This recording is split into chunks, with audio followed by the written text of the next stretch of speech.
So hello dear student, কেমন আছো? I hope প্রত্যেকে শুধু ভালো না ভীষণ ভালো আছো।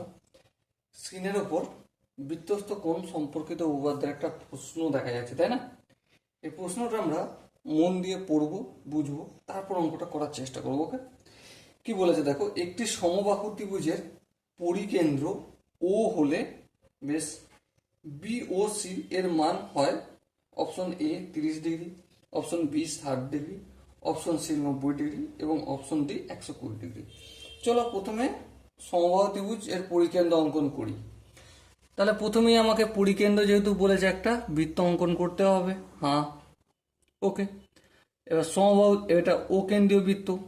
এবার এখানে আমি একটা সমবাহু ত্রিভুজ অঙ্কন এই করলাম, এ বি সি।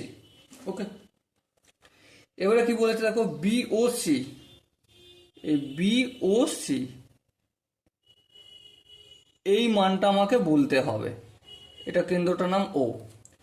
দেখো, সমবাহু ত্রিভুজের গল্পটা কি জানি, সমবাহু ত্রিভুজের প্রতিটা বাহু ইকুয়াল। হ্যাঁ, বাহু যদি ইকুয়াল হয় তাহলে কোণগুলো ইকুয়াল হবে। হ্যাঁ, এবারে আমরা কি জানি, ত্রিভুজের তিনটি কোণের সমষ্টি 180 ডিগ্রি। এবার 180কে যদি ইকুয়াল 3 ভাগে ভাগ করি তাহলে প্রতিটা কোণ কত ডিগ্রি হবে? 180 ভাজিতক 3, 60 ডিগ্রি, তাই না? সরি। তাহলে এই কোণটা 60 ডিগ্রি, আবার এই কোণটাও 60 ডিগ্রি, আবার এই কোণটাও 60 ডিগ্রি। এ কোনো 60 ডিগ্রি, বি কোনো 60 ডিগ্রি, সি কোনো 60 ডিগ্রি। এবার ধ্যান দিয়ে লক্ষ্য করো, কি লক্ষ্য করবে, যে এই যে এ কোণটা তৈরি হয়েছে এটা একটা পরিধস্থ কোণ। হ্যাঁ, আর এই যে ওখানে বি ও সি এটা কি একটা কেন্দ্রস্থ কোণ? হ্যাঁ, ঠিক। আচ্ছা, এই দুটো কোণেরই প্রান্তবিন্দু বি সি। হ্যাঁ, ঠিক, এটাও ঠিক। আবার এই দুটো কোণই বি সি জ্যায়ের একই পাশে অবস্থিত। হ্যাঁ, এই শর্তটা ঠিকই বলছে। তাহলে যদি তাই হয়, কেন্দ্রস্থ কোণ তো পরিদৃষ্ট কোণের ডবল হবে। হ্যাঁ, ঠিক।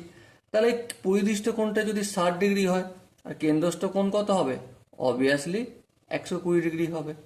ওকে, so dear student, I hope কোন কোশ্চেন অপশনটা ঠিক হবে তোমরা বুঝতে পেরেছো। যদি এরপরে কোনো জায়গায় ডাউট থাকে বা কনফিউশন থাকে, তার জন্য তো কমেন্ট বক্স খোলা রইলো।